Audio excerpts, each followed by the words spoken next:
Viewers, welcome to my channel readers club with Smita. आज हम Napoleon Hill का book practical step to think and grow rich book का 9 chapter का second part पढ़ने जा रहे हैं।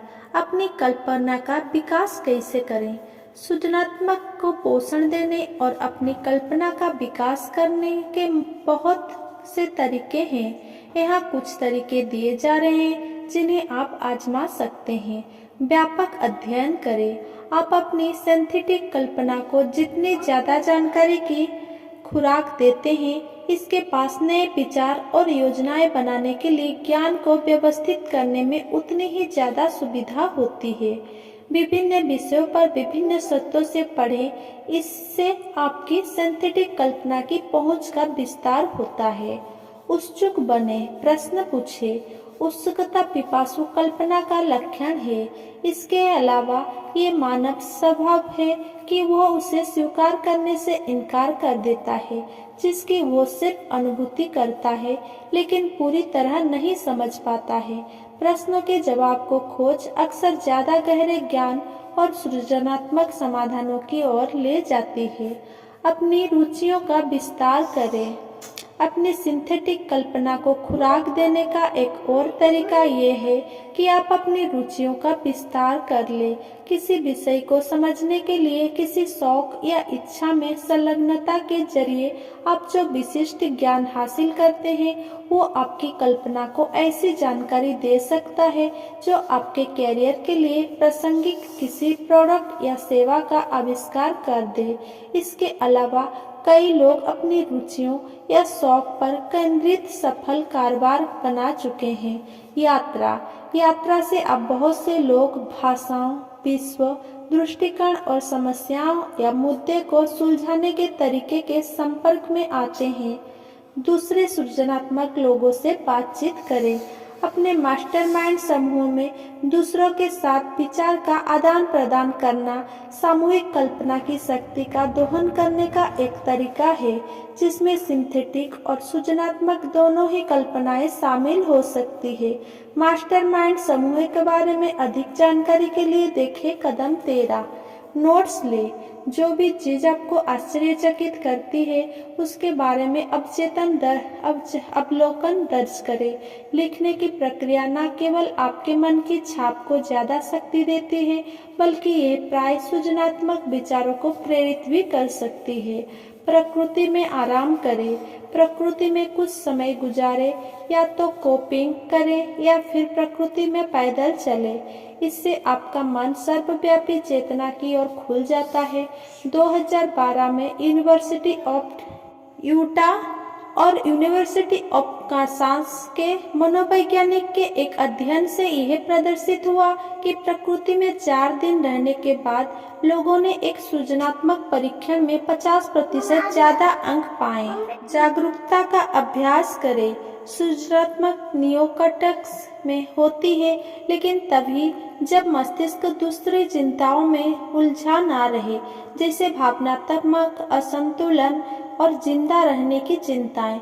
जागरूकता और अन्य ध्यान तकनीकी मस्तिष्क के दूसरे क्षेत्र को शांत कर देती है, जिससे नियोकॉर्टेक्स इसका काम करने के लिए स्वतंत्र हो जाता है। Bolt, Disney company, general mills और गूगल जैसा कुछ कंपनियों ने अपने कर्मचारियों की सृजनात्मकता को बढ़ाने के लिए ध्यान कार्यक्रम शुरू किया है। जैसे ही आपके मन में कोई योजना आए, उसे लिख ले। जिस पल आप लिखते हैं, उसी पल आप अपनी अमूर्त इच्छा को मूर्त रूप दे देते हैं। जब आप अपनी इच्छा का कथन और इसे हासिल करने की योजना लिखते हैं, तो आप दरअसल वे पहले कदम उठा लेते हैं जो विचार को इसके भौतिक समतुल्य में बदलने की सामर्थ्य देंगे। कल्पना का व्यवहारिक उपयोग कैसे करें। ज्ञान की तरह ही कल्पना का भी इस्तेमाल करना होता है, तभी कोई मूल्यवान चीज बन पाती है। सोचने और अमीर बनने के संदर्भ में कल्पना इन्हें हासिल करने में लगाई जा सकती है। योजनाएं बनाएं। कल्पना योजनाएं बनाने के लिए जिम्मेदार है, जो अमूर्त इच्छा को उस इच्छा का उद्देश्य प्राप्त करने में बदल दे। बाधाओं को पार करें। जब बाधाएं सामने आती है, तो कल्पना अक्सर ऐसे तरीके सुझा देती है जिस जिनसे उन बाधाओं को पार किया जा सके या उनसे बचा जा सके। समस्याएं सुलझाएं। कई पूंजीवादी आविष्कार समस्याओं के प्रति कल्पनाशील समाधानों से अधिक कुछ नहीं है। अमूर्त या अधूरी आवश्यकताएं पूरी करें। अपूर्ण या अधूरी आवश्यकताएं कल्पना के लिए सोने की खान है। अवसर पहचाने। Amazon.com के संस्थापक जेफ बेजोस ने एक सुनहरा अवसर देखा जब उन्हें एहसास हुआ कि अगर वे ऑनलाइन ऑर्डर और शॉपिंग सर्विस को मिला दें तो लोग घर बैठे खरीदारी कर सकते हैं। उचित रूप में पोषित कल्पना हो तो योजनाएं या सृजनात्मक समाधान सोचने में आपको किसी अतिरिक्त प्रयास की आवश्यकता नहीं होती है। इसके लिए तर्क की आवश्यकता नहीं होती है। आपको तो बस एक विचार की जरूरत होती है जिसे कदम 1 में एक निश्चित विचार जिसके साथ उद्देश्य, लगन, धधकती इच्छा और विश्वासों के रूप में परिभाषित किया गया है, आपकी कल्पना योजना या समाधान बना देगी। किसी कड़ी मेहनत की जरूरत नहीं है। अगर आप उन लोगों में से हैं जो यह मानते हैं कि कड़ी मेहनत और ईमानदारी से ही दौलत आ जाएगी, तो इस विचार का गला दबा दे। ये सच नहीं है। जब अमीरी भारी मात्रा में आती है तो ये कभी कड़ी मेहनत का परिणाम नहीं होती। अमीरी अगर आती है तो ये निश्चित मांगों की प्रतिक्रिया में आती है जो निश्चित सिद्धांतों की बदौलत आती है और कभी संयोग और किस्मत से नहीं आती। सामान्य तौर पर बोले तो विचार वह आवेग है जो कल्पना की प्रति आग्रह करके कर्म को प्रेरित करता है। सभी माहिर सेल्समैन जानते हैं कि जहां सामान नहीं बेचा जा सकता वहाँ विचार बेचा जा सकता है। साधारण सेल्समैन यह बात नहीं जानते हैं, इसीलिए वे साधारण होते हैं। विचारों की कोई निश्चित कीमत नहीं होती।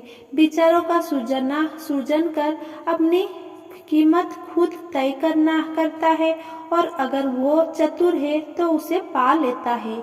अगर मेरा ये वीडियो आपको पसंद आया हो तो मेरा वीडियो को लाइक, कमेंट, शेयर करें एंड मेरा चैनल को सब्सक्राइब करें।